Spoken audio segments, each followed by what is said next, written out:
हरियाणा विधानसभा का हॉल नेताओं से पूरी तरह खचाखच भरा था। मौका था हरियाणा विधानसभा के शीतकालीन सत्र का।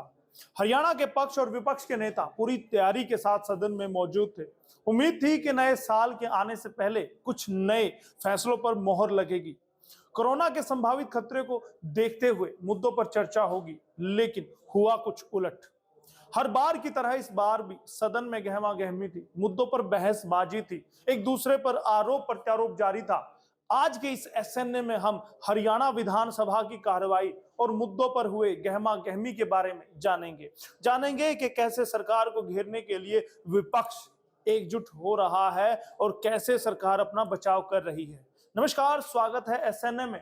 भारत आज का ऐसा शो एसएनए है जिसमें स्पेशल न्यूज एनालाइज हम खबरों का करते हैं, खबरों का विश्लेषण करते हैं ताकि खबरें आपको समझ आए, ताकि खबरें आप समझ सके बेहतर तरीके से।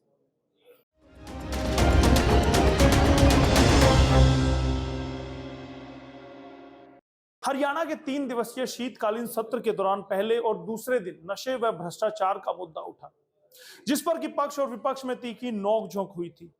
आज यानी सदन के दूसरे दिन भी सरकार और विपक्ष के बीच तकरार देखने को मिली। इसके साथ ही कुछ निर्दलीय विधायकों ने भी सरकार को घेरने की तैयारी की हुई थी। पहले ही दिन भिड़े अनिल विज और अभय चौटाला। जी हां, हरियाणा विधानसभा की कार्रवाई के पहले ही दिन स्वास्थ्य मंत्री अनिल विज और इनेलो नेता अभय चौटाला सदन में भिड़ गए। मुद्दा था सोनीपत और पानीपत में जहरीली शराब से मौतों का। मौत के आंकड़ों को लेकर इनेलो के विधायक अभय चौटाला और प्रदेश के गृह मंत्री में तीखी नोकझोंक देखने को मिली। बता दें कि मंत्री अनिल विज ने सदन में जो आंकड़े रखे उसमें उन्होंने बताया कि 2016 से अब तक प्रदेश में जहरीली शराब से 36 लोगों की मौत हुई है, जबकि इनेलो के नेता ने तो गरजते हुए कुछ और आंकड़े सदन में सुना डाले। उन्होंने बताया वो वाकई हैरान करने वाला था। नेता अभय चौटाला की माने तो इस अवधि में 489 लोगों की मौत हुई है। तो वही गृह मंत्री अनिल विज ने भी तुरंत पलटवार करते हुए कह डाला कि वह इस मामले की जांच कराएंगे और जिसने भी गलत आंकड़े दिए हैं उनके खिलाफ सख्त कार्रवाई करेंगे। खबरें आ रही हैं कि इस मामले में 4 लोगों को सस्पेंड भी कर दिया गया है। यह जानकारी प्रेस ब्रीफिंग के दौरान विधानसभा स्पीकर ज्ञानचंद गुप्ता ने पत्रकारों को दी। थानों की दलाली पर भी भड़के अभय चौटाला। सदन के पहले दिन इनेलो नेता के पास मुद्दों की भरमार थी। एक बार को तो जहां उन्होंने शराब के मुद्दे पर गुस्सा निकाला, तो वहीं दूसरी बार थानों की दलाली मामले पर भी भड़क गए। अभय चौटाला ने गरजते हुए कहा कि थानों की दलाली की लिस्ट सार्वजनिक कर सरकार कार्रवाई करे। इनेलो नेता अभय चौटाला ने कहा कि हरियाणा सरकार ने हाल ही में पूरे प्रदेश में थानों की दलाली करने वालों की लिस्ट तैयार कराई है। फरीदाबाद जिले की लिस्ट में 45 दलालों के नाम हैं। उनमें अमर चेची और राजपाल नागर उर्फ मामा का नाम भी शामिल है। अभय चौटाला ने मंत्री अनिल विज से पूछा कि क्या आप भी इनको जानते हैं। फिर कंवल पाल गुर्जर को संबोधित करते हुए चौटाला ने कहा, आप तो जानते ही हैं। इनेलो विधायक ने मांग रखी कि इन लोगों की जांच कराई जाए कि आखिर ये लोग कौन हैं और सदन को बताया जाए आखिर ये किसके नजदीकी हैं। चौटाला ने मांग रखी कि पूरे प्रदेश की लिस्ट सार्वजनिक की जाए और इनके खिलाफ एक्शन भी लिया जाए। दूसरे दिन विपक्ष ने किया वॉकआउट। शीतकालीन सत्र के दूसरे दिन विपक्ष ने सदन में जमकर हंगामा किया और सदन से वॉकआउट भी किया। कुछ कांग्रेसी विधायक बेल में आकर नारेबाजी करने लगे। इस पर कमल गुप्ता और कुछ अन्य भाजपा विधायकों ने भारत माता की जय के नारे लगाए। कुछ देर बाद विधानसभा स्पीकर के आग्रह पर दोनों पक्ष शांत हुए। सीएम मनोहर लाल ने विपक्ष के सवालों के दिए जवाब। हरियाणा के मुख्यमंत्री मनोहर लाल ने विपक्ष के सवालों को जवाब दिए। बता दें कि सदन की कार्रवाई के दौरान विपक्ष ने सरकार से बीपीएल, रोजगार व सरकारी भर्तियों के मुद्दों पर सवाल दागे थे। तो वहीं विपक्ष के उठाए सवालों का सीएम मनोहर लाल ने जवाब दिया। सरकारी पोर्टल पर सवाल उठे थे, जिस पर उन्होंने कहा कि पोर्टल नया है, चर्चा में कमियां सामने आएंगी। उन्होंने कहा कि कौशल रोजगार पोर्टल से अभी 4-5 हजार भर्तियां हुई है। रोजगार पोर्टल की कमियां दूर की जाएंगी। पक्की नौकरी या जरूरत पड़ने पर एक्सटेंशन भी दी जाएगी। टीचर भर्ती के मुद्दे पर भी सीएम ने जवाब दिया कि कहा कि बिना एक्सटेट के भी शिक्षकों को नौकरी दी है। नौकरी देने में स्थानीय स्तर पर प्राथमिकता दी गई है। ऐसे ही कुछ अन्य सवाल थे जिनका जवाब सीएम मनोहर लाल ने दिया। हुड्डा ने कौशल निगम की भर्तियों पर उठाए सवाल। नेता प्रतिपक्ष भूपेंद्र सिंह हुड्डा सरकार को घेरने में पीछे ना रहे। उन्होंने सरकार की कार्यप्रणाली पर सवाल उठाए और कहा कि कौशल निगम के नाम पर युवाओं के भविष्य के साथ सरकार खिलवाड़ कर रही है। कम वेतन में युवाओं का शोषण किया जा रहा है। सरकार ठेका प्रथा को बढ़ावा दे रही है। हुड्डा ने यह भी कहा कि एचएससी और एसपीएससी की बजाय कौशल निगम से भर्ती कर रही है सरकार। हुड्डा ने सरकार को घेरने की पूरी तैयारी की थी और कहा कि सरकार कच्ची नौकरियों की बजाय पक्की भर्तियां करे। इसके साथ ही उन्होंने कहा कि कौशल निगम की नियुक्तियों में कोई पारदर्शिता नहीं है। कौशल निगम में भ्रष्टाचार की शिकायतें सामने आ रही है। यह कहना था हुड्डा, भूपेंद्र सिंह हुड्डा, नेता प्रतिपक्ष का। हुड्डा ने सरकार को बताया अंधी और बहरी। जी हां, सदन में नेता विपक्ष भूपेंद्र सिंह हुड्डा ने गन्ने के रेट का मुद्दा उठाया और कहा कि भाजपा सरकार में गन्ना किसान परेशान है। हुड्डा ने कहा कि हमारी कांग्रेस सरकार के रहते गन्ने के भाव 165% बढ़ोतरी की गई थी, जबकि बीजेपी सरकार में 2% यानी प्रति वर्ष बढ़ोतरी हो रही है।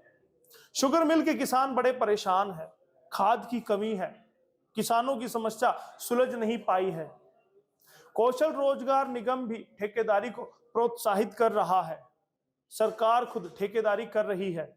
हुड्डा ने कहा कि सरकार किसानों की समस्या को ना तो सुनती है और ना ही देखती है। ये तो अंधी बहरी सरकार है। अभय चौटाला ने किया वॉकआउट। विधायक अभय चौटाला ने तीसरे दिन भी शराब घोटाले का मुद्दा उठाया और सदन में ध्यान आकर्षण प्रस्ताव रखा। बता दें कि इस पर स्पीकर ने चर्चा करने से इनकार कर दिया था और कहा कि मामला कोर्ट में विचाराधीन है, इसीलिए इस पर चर्चा नहीं हो सकती। जिसके बाद से अभय चौटाला ने कहा कि शराब घोटाले का मामला कोर्ट में है। ये तो सभी को पहले से पता था। तब क्या आप सब सो रहे थे? सवाल एडमिट किया, तब क्यों नहीं बताया? आप इस मामले में चर्चा से भाग क्यों रहे हैं? इसी तरह के सवाल अभय चौटाला ने उठाए और सदन से वॉकआउट कर दिया। सीएम मनोहर लाल ने कहा विपक्ष को दिखावे की बीमारी। सदन में तीसरे दिन जब विपक्ष लगातार सरकार पर हमलावर हो रहा था, तब ऐसे में सीएम मनोहर लाल ने उठकर पलटवार किया और कहा कि विपक्ष को सिर्फ दिखावा करने की बीमारी लग गई है। सीएम मनोहर लाल ने बिना नाम लिए हुड्डा और अभय चौटाला को निशाने पर लिया और कहा कि विपक्ष बात नहीं कर रहा बल्कि बहस कर रहा है और इनको तो दिखावा करने की बीमारी लगी है। नए विधायक भव्य बिश्नोई भी सदन में बोले। तीसरे दिन नए नवेले विधायक भव्य बिश्नोई भी सदन में बोले। आदमपुर से भाजपा के विधायक भव्य बिश्नोई ने अपने हलके में बिजली कटौती की समस्या को सदन में उठाया। इसके साथ ही उन्होंने किसानों को जल्द फसलों का मुआवजा दिए जाने की मांग उठाई है। भव्य बिश्नोई ने कहा कि मुआवजे लेने के लिए किसानों को परेशानी हो रही है। इसी के साथ भव्य ने पीने के पानी की कमी को लेकर सवाल किया। उन्होंने कहा कि मेरे हलके में पीने के पानी की कमी है। चंदन नगर में पीने की पानी की कमी और आदमपुर में दूषित पानी की समस्या बनी हुई है। कई गांवों में पीने के पाइप लाइन बिछाई जानी चाहिए। अपनी ही सरकार पर नैना चौटाला ने उठाए सवाल। जी हां, सदन के दौरान जहां विपक्ष सरकार पर हमलावर था, तो वहीं सरकार की साथी जेजेपी की तरफ से भी सरकार पर सवाल उठे। बता दें कि जेजेपी विधायक नैना चौटाला ने अपनी ही भाजपा सरकार पर सवाल खड़े किए। नैना चौटाला ने कहा कि खुद की सरकार होते हुए भी शिक्षकों की कमी की बात करते हुए मुझे शर्म आ रही है। शिक्षा मंत्री कंवरपाल गुर्जर के जवाब को नैना चौटाला ने गलत बताते हुए कहा कि आपको टीचर्स की संख्या गलत दी गई है। उन्होंने कहा कि हंसावाद कला स्कूल में शिक्षकों की कमी है। इस तरह से कहा जा सकता है कि ये पूरा सत्र मिला जुला रहा। सरकार को घेरने में कामयाब कहीं ना कहीं विपक्ष दिखता है और सरकार भी कई मामलों में बैकफुट पर नजर आई।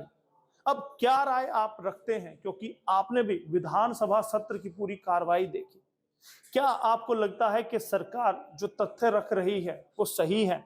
क्या विपक्ष जो अपनी भूमिका है उसे सही तरह से निभा रहा है? हमें जरूर बताइएगा और बने रहिएगा भारत आज के इस स्पेशल शो एसएनए के साथ, ताकि खबरें आप तक हम लेकर आते रहें। बहुत बहुत धन्यवाद एसएनए के लिए अपने सहयोगी अजीत कैमरामैन और डेस्क से पूनम दुबे के साथ यशपाल कंचे। खास खबर हो या सवाल आपका, हम आपको दिखाएंगे विश्वसनीय खबर। इसीलिए हमारे सभी पेजों को कर लीजिए लाइक, शेयर और सब्सक्राइब, ताकि हर खबर पहुंचे आप तक सबसे पहले।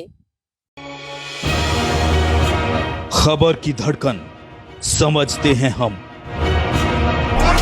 हालात की संजीदगी जानते हैं हम। एहसास है देश और दुनिया देख रही है हमें। जिम्मेदारी जितनी शासन की, उतनी आम हिंदुस्तानी की, क्योंकि हम हैं भारत आज सबसे आगे।